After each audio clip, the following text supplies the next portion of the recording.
Subhanallah. Veja o que é que está escrito aí no Lucas, capítulo 19, versículo 27. Eu vou ler, eu copiei, não decorei, copiei. Jesus disse: e quanto a esses meus inimigos, que não queriam que eu reinasse sobre eles, trazei-os aqui e matei-os na minha frente. La ilaha illallah. Jesus está a pedir aos seus companheiros, aos seus seguidores: procurem aquelas pessoas que não queriam ouvir a minha palavra, aqueles que não queriam obedecer e que hoje já se renderam, não se renderam, mas tragam-me aqui e quero ver vocês a matarem eles na minha frente. Jesus mais santo agora está a matar, a ser terrorista, não é isso? Diz assim, porque quando é Muhammad você diz assim. Nesta passagem da Bíblia existe toda a possibilidade de imaginarmos um Jesus que se vinga, um Jesus que mata todos que não querem lhe seguir. Está aí o versículo. Trazei-os aqui e matei-os na minha frente, porque não quiseram seguir a minha palavra. ولا تجادلوا أهل الكتاب إلا بالتي هي أحسن إلا الذين ظلموا منهم وقولوا آمنا بالذي أنزل إلينا وأنزل إليكم وإلهنا وإلهكم واحد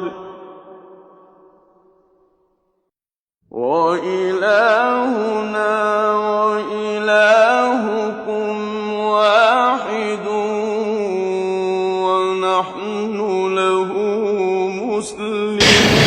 Ok, não vamos perder muito tempo. Hoje vamos, em poucas palavras, inshallah, falar sobre uma crítica que vem dos cristãos. Esta crítica está a dizer o quê? Esta crítica é composta de 3 perguntas, todas aproximadas, quase com o mesmo fim.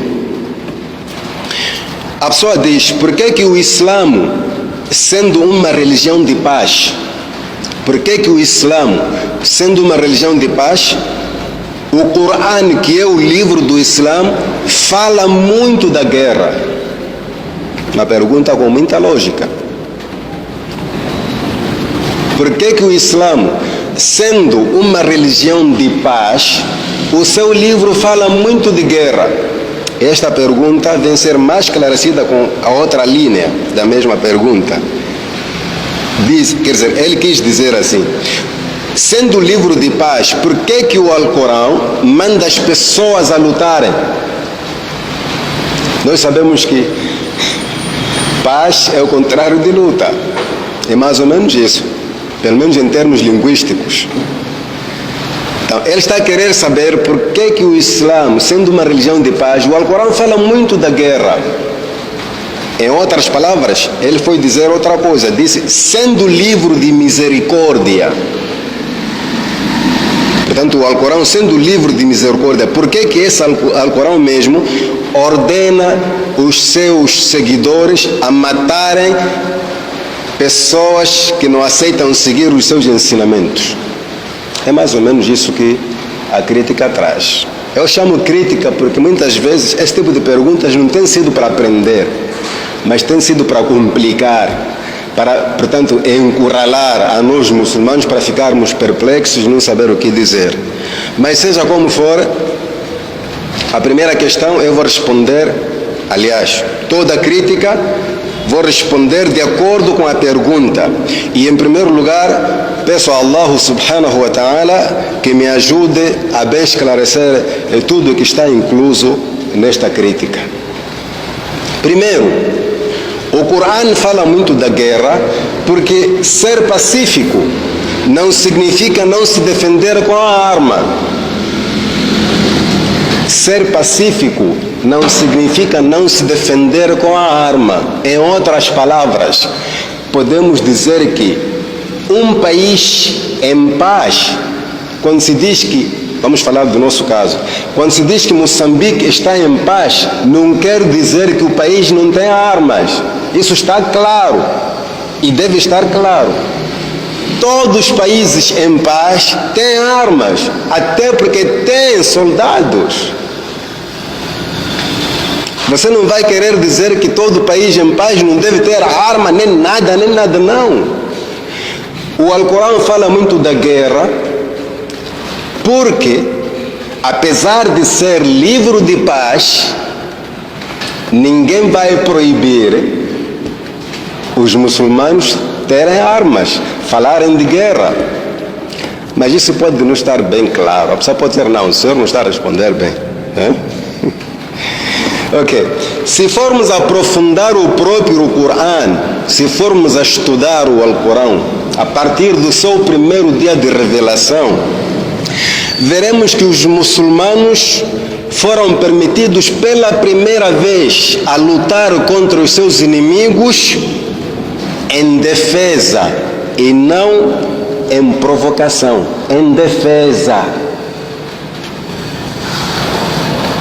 O Alcorão, pela primeira vez que permitiu aos muçulmanos a pegarem armas, foi em defesa, não foi em provocação. Portanto, todas as guerras que os muçulmanos travaram, pelo menos quando o profeta Muhammad sallallahu alaihi wasallam vivia, porque o verdadeiro Islã foi implementado pelo profeta no tempo em que ele viveu. As coisas podem vir a mudar por causa da má percepção dos outros muçulmanos, por causa do ambiente em que viviam, por causa da fraqueza de fé, por causa de muita coisa. Mas o verdadeiro Islã praticado e que Allah subhanahu wa ta'ala se sentiu satisfeito com ele, aconteceu no tempo do profeta Muhammad sallallahu alaihi wasallam. Por isso todo muçulmano tem que fazer esforço de fazer aquilo que o profeta fez no seu tempo. Então eu queria dizer que todas as guerras que os muçulmanos travaram contra seus inimigos, pelo menos no tempo em que o profeta Muhammad ﷺ vivia, eram lutas de contra-ataque, não eram de ataque. Contra-ataque, você entende isso que é contra-ataque? Se você gosta de futebol, sabe o que é contra-ataque? Portanto, eram provocações de pessoas e eles tinham que reagir, tinham que se defender. O Corão foi muito claro nisso. Temos a passagem que Allah subhanahu wa ta'ala nos diz, A'udhu billahi minash shaitanir rajim, أذن للذين يقاتلون بأنهم ظلموا وإن الله على نصرهم لقدير. Este é o primeiro versículo que Allah subhanahu wa ta'ala revelou sobre a guerra. أذن للذين يقاتلون بأنهم ظلموا. É pena que muitos não percebem o árabe, mas eu vou traduzir. A coisa é mais doce na própria língua árabe. Wallah. Udhina lilladhina yuqatalun. Está permitido a lutar. Quem foram permitidos? Aqueles que foram guerreados, aqueles que foram provocados através de uma guerra. Foi permitido a lutar àqueles que são guerreados porque foram injustiçados. Allah está a falar de duas coisas bem distintas. Uma é a permissão, outra é a justificação da permissão. Allah subhanahu wa ta'ala diz: Udhina lilladhina yuqatalun. Aqueles que são guerreados já estão permitidos a reagir. Bi annahum zulimu, porque foram injustiçados. وَإِنَّ اللَّهَ عَلَى نَصْرِهِمْ لَقَدِيرٌ. E Allah subhanahu wa ta'ala é poderoso em ajudá-los. Allah vai ajudar, há de estar a favor desses que foram injustiçados. Portanto, os muçulmanos viveram durante 13 anos na opressão. Quem quer vai estudar a biografia do profeta Muhammad ﷺ. Historicamente isso está registrado. Os muçulmanos viveram 13 anos, os primeiros 13 anos da profecia de Muhammad sallallahu alaihi wasallam. Durante esse tempo todo os muçulmanos foram perseguidos, foram oprimidos. E não se registrou nenhum caso, sequer um caso, não se registrou em que um muçulmano foi atacar a um pagão, a um idólatra, a um não muçulmano. Isso não aconteceu. Veja só, paciência, tolerância, paz. Paciência, tolerância, paz. É o que existe no Alcorão. Só quando os descrentes expulsaram os muçulmanos da sua terra natal, quando os idólatras de Meca expulsaram os muçulmanos de Meca e tomaram os seus bens, Allah subhanahu wa ta'ala é quando permite aos muçulmanos para lutarem por dois motivos: lutar em defesa da sua fé e lutar para restituir os seus bens. E isso não significará jamais, isso não quer dizer que os muçulmanos não sejam pacíficos, porque nós sabemos que qualquer povo que luta em defesa de seus bens materiais, em defesa de seus princípios, a nível mundial esse povo é aplaudido, é chamado de nação e pátria de heróis. Sabemos disso. Ninguém vai condenar a um povo que luta em defesa, ninguém, só talvez porque somos muçulmanos. É por isso que nós sempre falamos que somos discriminados e as pessoas interpretam mal. Vejam só, todo povo quando se defende, o mundo está a aplaudir, mas quando são muçulmanos, terroristas. Informações mal passadas pela mídia, mal passadas nas faculdades, mal passadas nos comícios. Subhanallah. Portanto, o Islã promove a paz, mas também fala da guerra, porque viver em paz e ser pacífico não significa manter-se assim para levar todo tipo de ataque. Não é isso que significa. Esta é a primeira resposta para a primeira pergunta. A segunda, gostaria de explicar que se esta crítica sai de um cristão, e na verdade sai de um cristão, então eu acho que já chegou o momento próprio para aconselharmos aos cristãos a estudarem bem a sua Bíblia. Muitos cristãos são cristãos porque o pai é cristão, ele nem conhece o que a Bíblia está a dizer. Uma pessoa que estudou a Bíblia em nome de Allah jamais traria uma crítica destas. Pelo menos eu e outros meus irmãos muçulmanos pregadores, o que fazemos é estudar o Alcorão de ponta a ponta. Não é só recitar, estudar, saber o que o Alcorão está a dizer. O que nós fazemos é recapitular a sunna do profeta Muhammad a.s. a cada dia que passa. Para o quê? Para não lançarmos críticas sem lógica. Se você é pastor, gaste mais tempo a estudar o seu livro, não só criticar as pessoas porque gosta de criticar ou porque não gosta da religião do outro. Nós estudamos o Alcorão da primeira letra à última, até fazemos a questão de aprender a língua original do Alcorão para saber o que é que Deus está a dizer lá. Nós recapitulamos a tradição do profeta Muhammad a.s. em todos os compêndios de hadith. Nós vasculhamos, até porque os teólogos muçulmanos já fizeram a questão de procurar saber o que é verdade, o que não é verdade, queria dizer. Portanto, chegou o momento de a gente aconselhar aos cristãos a estudarem melhor a sua Bíblia, porque quem estudar a Bíblia melhor, de ponta a ponta, não vai criticar desta maneira. Eu não sei se existe alguém, um papa ou pastor que já memorizou o Alcorão. Nós temos crianças que já memorizaram todo o Alcorão. Crianças, não vamos falar de grandes cheikhs, não. Crianças de 12, 13, 14 anos já são hufad do Corão. Mas pelo menos já que não conseguem decorar ou memorizar a Bíblia, deviam estudar muito. Por que eu vou dizer isso? Eu vou trazer agora passagens que mostram o contrário daquilo que as pessoas pensam.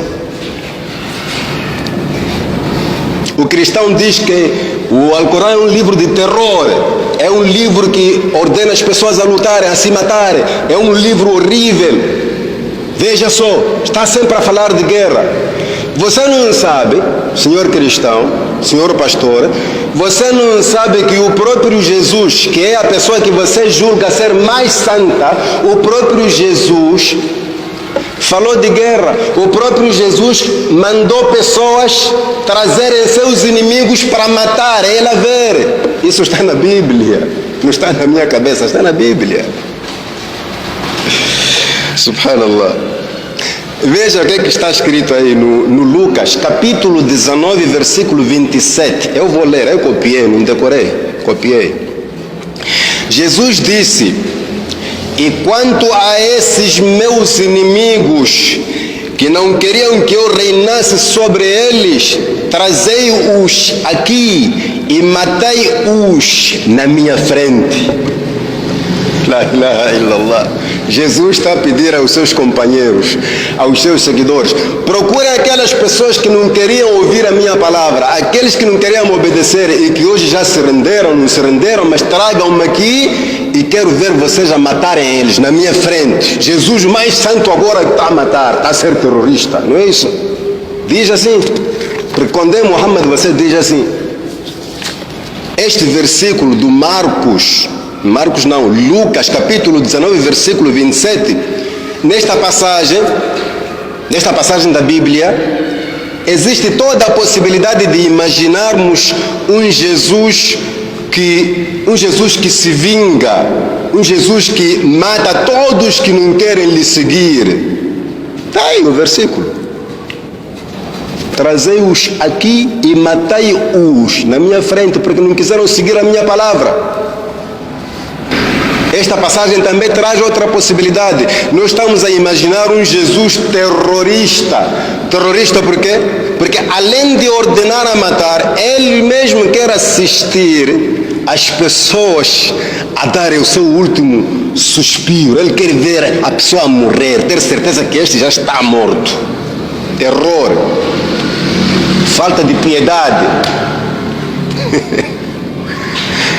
Esse Jesus, com essas características, se imaginarmos Jesus como terrorista, neste caso será pior que Muhammad, porque Muhammad sallallahu alaihi wasallam, quando conquistou a cidade de Meca, lá onde ele foi expulso, quando ele dominou aquela cidade, reuniu seus inimigos e lhes perguntou: o que é que vocês pensam que eu vou vos fazer, assim que já estão no meu poder? Eles disseram que você é um bom filho, você é filho do nosso irmão. O profeta disse: idhabu fa innakum tulaqa. Vocês estão livres, podem ir. Eu já vos perdoei. Afinal, vocês sabem que eu não faço mal. Então, vou concretizar, podem ir. Vocês estão salvos e livres. Então, este Jesus que se vinga dos seus inimigos e este Muhammad que perdoa seus inimigos, quem é que podemos chamar por terrorista? É um texto da Bíblia, não sou eu. Mas nós muçulmanos entendemos melhor a Bíblia. Sabe por quê? Sabemos que se Jesus falou estas palavras, tinha motivos certos. Tinha motivos certos. E isso significa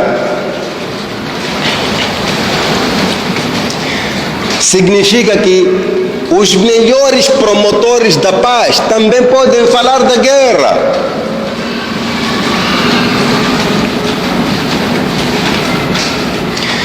Nós acreditamos em Jesus tal como cremos em Muhammad. Nós aceitamos a Jesus tal como aceitamos a Muhammad e a todos os profetas, alayhim salatu wassalam, que a paz esteja com eles. Mas eu estou a recitar isto tudo para quê? Eu estou a apresentar tudo isto para que você tenha certeza que quando se diz que a religião é pacífica, não quer dizer que ela não fala de guerra, porque a guerra às vezes pode ser necessária. Necessária quando você se defende, quando você faz um contra-ataque, é necessária. Não quer dizer que a pessoa vive chupando sangue de pessoas, não. Numa outra passagem, Jesus disse, que passagem é esta? Essa é Mateus capítulo 10, versículo 34.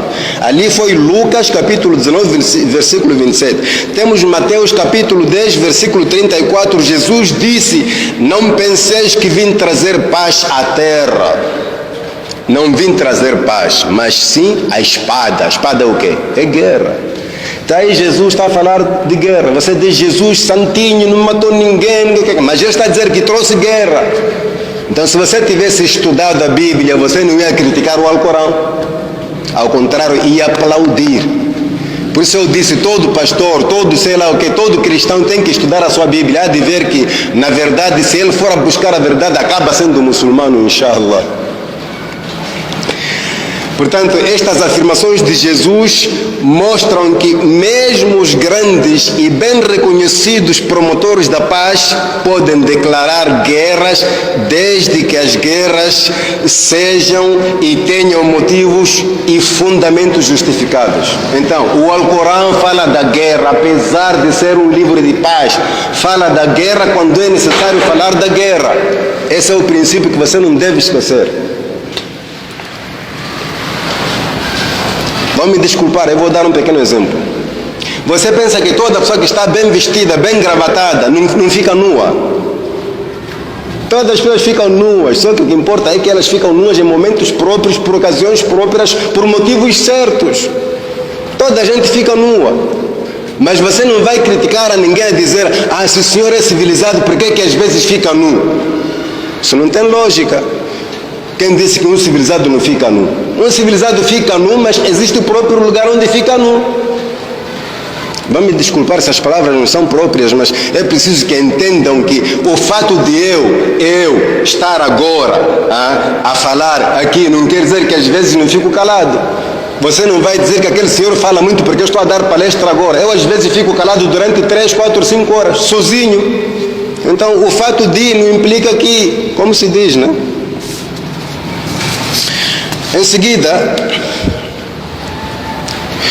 para concluir que, do mesmo jeito, o Islã, sendo religião e sistema de vida que promove a paz, pode declarar guerra contra quem lhe provoca, contra quem lhe incomoda, e isso não está fora da norma.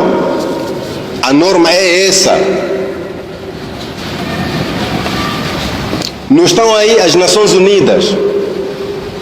Nações Unidas sempre interviram em assuntos de guerra, em forma de o quê? E são eles mesmos que mandam tropas para fazer guerra. Mas onde estão? São promotores da paz, defensores da paz. Mas quanta gente não morreu nas mãos das Nações Unidas? Só porque são muçulmanos é que são terroristas quando se defendem. Isso já não cola, já não vale isso. Vão me desculpar, eu não estou a querer acelerar as palavras, mas as coisas às vezes chegam até lá. A terceira questão é a questão mais errada que está nesta crítica. Por que o Islã manda matar as pessoas que não aceitam o Islã? Isso é mentira. O Islã não obriga ninguém a ser muçulmano. O Alcorão é muito claro nisso. Allah subhanahu wa ta'ala disse: La ikraha fi din qad tabayyana ar-rushd min al-ghayy. Não há imposição quanto à religião. Ninguém é obrigado a ser muçulmano, porque a verdade está bem clara e a falsidade também está bem clara. Todos sabem onde é que está a verdade e onde é que está a falsidade. Todos sabem, só que cada um segue aquilo que gosta, aquilo que é a sua vontade. Por isso não há necessidade de obrigar alguém a ser muçulmano. Com isto tudo quero dizer que todos os versículos do Alcorão, onde Allah subhanahu wa ta'ala ordena os muçulmanos a lutarem contra não muçulmanos, são versículos que falam de contra-ataque e não falam de ataque. Nesses casos, os não muçulmanos que são guerreados pelos muçulmanos são de 3 tipos. Podem existir mais, mas esses são os 3 tipos principais. Allah subhanahu wa ta'ala fala de não muçulmanos que direta ou indiretamente inviabilizam ou impedem a divulgação do Islã.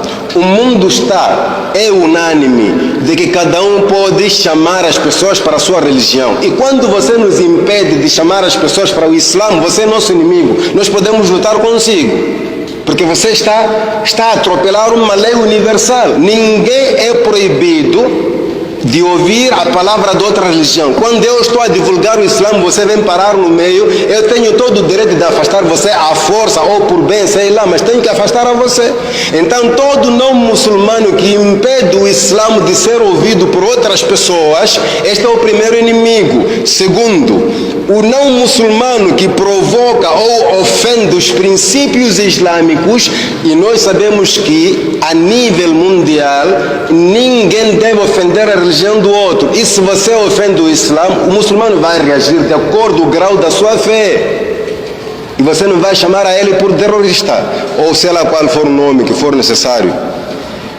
Em terceiro lugar, todo não muçulmano que conspira clandestinamente, quer dizer, você faz manhas, faz coisas para, portanto, criar problemas no meio dos muçulmanos. Se a gente descobre a você, nós vamos fazer vamos saber o que lhe fazer. Por que estou a dizer isso? Porque as pessoas só sabem ler as partes que falam de guerra e nem sabem justificar por que se falou da guerra. Mas os versículos que falam da mesma guerra de forma positiva nunca são trazidos aí nas críticas. Allah subhanahu wa ta'ala diz no Alcorão, ele proibiu aos muçulmanos de lutar contra quem não nos guerrear. Aquele que não mexe com nossa religião, ele está em paz conosco. Quem não nos expulsar das nossas terras, aqueles que nos deixam na nossa terra como nós vivemos, está livre, está em paz conosco. Quem não ajudar o nosso inimigo também está em paz conosco. Por isso, Allah subhanahu wa ta'ala diz no Alcorão, لا ينهاكم الله عن الذين لم يقاتلوكم في الدين ولم يخرجوكم من دياركم أن تبروهم وتقسطوا إليهم إن الله يحب المقسطين. Allah subhanahu wa ta'ala não vos proíbe de tratar bem e justamente aos que não vos provocaram, aos que não vos guerrearam por causa do din, por causa do Islã, nem Allah vos proíbe, portanto, de vos relacionar pacificamente com aqueles que não vos tiraram de vossas casas, porque Allah ama os que estabelecem a justiça. Portanto, Allah está a dizer, sejam justos para aquele que é justo. إنما ينهاكم الله عن الذين قاتلوكم في الدين وأخرجوكم من دياركم وظاهروا على إخراجكم. Allah apenas vos proíbe de tratar bem, de se relacionar em paz com pessoas que vos guerrearam por causa da religião, com pessoas que vos tiraram das vossas terras, com pessoas que ajudaram o vosso inimigo. Então não sejam amigos dessas pessoas, não ajudem a elas, não tratem essas pessoas com bondade. Aquele muçulmano que criar amizade com esse tipo de pessoas, então esse é injusto, está com eles. Então, o Alcorão está aqui a estabelecer uma lei bem clara. Quem não vos provoca, deixe assim como está, por mais que não seja muçulmano. E você vem dizer que o Islã mata pessoas que não são muçulmanos. Essas pessoas que foram mortas provocaram. Será que existe algum país neste globo terrestre que, sendo atacado por um país, vai ficar de braços cruzados? Até porque vão se defender antes de procurar saber o motivo do ataque. A regra é essa, primeiro defender-se. Então, durante a defesa, se eles morrerem mais, portanto, os provocadores morrerem mais, vão dizer que este país é terrorista. Você provocou e não aguentou, morreu, esse matou pessoas daquele país. Quer dizer, nós aqui começamos a ver que, na verdade, somos odiados, nós somos criticados, somos, portanto, discriminados, porque as pessoas não gostam da verdade do Islã. É assim que nós entendemos, não há outra explicação. Hoje um país provoca o outro, toda a gente sabe que fulano provocou, vão culpar o provocador. Mas hoje um país provoca o Islã reage, vão dizer muçulmanos são terroristas. E vocês que não sabem nada vão ficando assim, sendo enganados até a morte, até quando chegarem na sepultura já não sabem o que responder. Subhanallah. Portanto, eu queria dizer que em nenhuma etapa da história, em nenhum tempo, foram condenadas pessoas que se defendem. Talvez o único tempo é este tempo em que as leis estão escritas, mas ninguém quer cumprir. Em toda a história, a pessoa que se defende sempre foi aplaudida, defendeu-se. Mas no nosso tempo, subhanallah, é tudo ao contrário. Eu acho que uma pessoa que tem a cabeça no lugar, quando encontra crianças a lutarem, primeiro tem que separar e procurar saber o que é que há, e não bater uma ou insultar a outra. É o que se devia fazer. Portanto, em poucas palavras, vão me desculpar pela pressa, mas também às vezes é necessário. Queria dizer que agradeço a Allah subhanahu wa ta'ala por esta oportunidade. As pessoas deviam aprender através de estudos, mas acontece que há pessoas que só aprendem, sabem aprender através de críticas, provocam para aprender. Em todo caso, agradeço. Aquele que aprender disto tudo bem, quem não aprender, Allah vai tomar conta dele, e eu só consigo dizer, Jazakumullahu khairan, sallallahu wa sallam ala nabina Muhammad, walhamdulillahi rabbil alamin. سبحانك اللهم وبحمدك أشهد أن لا إله إلا أنت أستغفرك وأتوب إليك. ولا تجادلوا أهل الكتاب إلا بالتي هي أحسن إلا الذين ظلموا منهم وقولوا آمنا بالذي أنزل إلينا وأنزل إليكم وإلهكم